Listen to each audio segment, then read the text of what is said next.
few months ago, I had a chance to sit down with one of Earth's most decorated soldiers, Admiral David Anderson.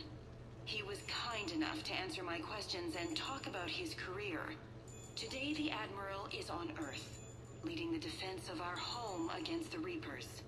We have no communication with him or any soldiers on Earth, but we can't forget what they're doing for us. Tonight's show is dedicated to all of the soldiers out there, fighting and dying to keep us safe.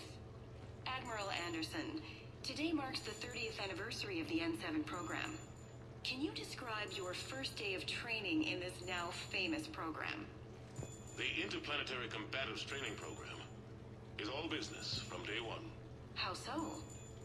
We're given basic gear, then separated and stranded on an asteroid with no nav data. The test ends when the last person runs out of oxygen. Sounds daunting. What happens to the ones who run out of air first? Out of the program. The best N7s can survive alone, but work together to survive even longer. That's very impressive, Admiral. Deep space survival training. That has to be so difficult. All of it would take such strength of character. Well, just plain strength. But then you seem like a strong person. I'm sorry. Is there a question in there? Well, does the program make the man, or do you think you were born for this? It's a bit of both, I suppose.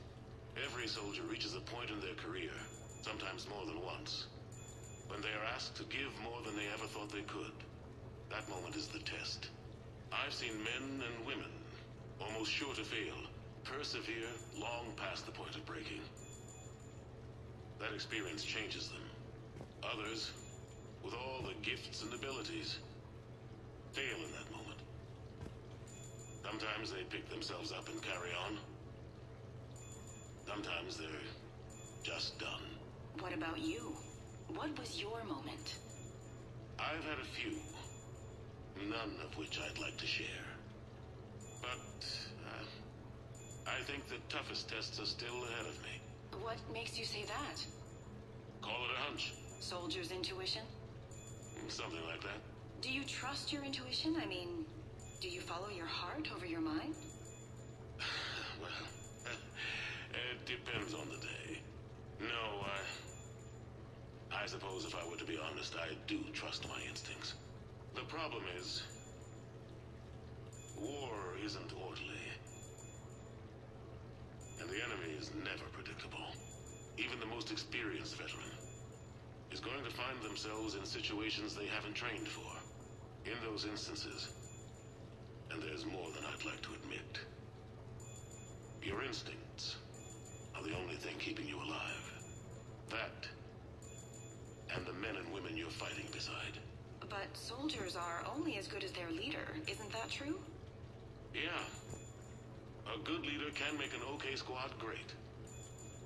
A bad leader, well, war tends to make examples of them.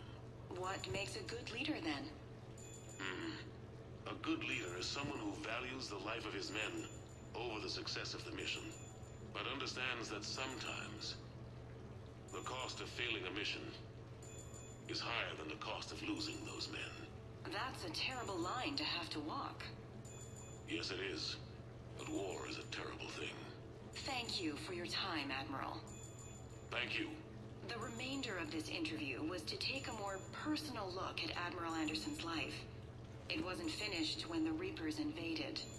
We can only hope that the Admiral and the soldiers under his command survive to tell us the rest of their stories. I'm Kalisa Al-Jilani. Thank you for watching.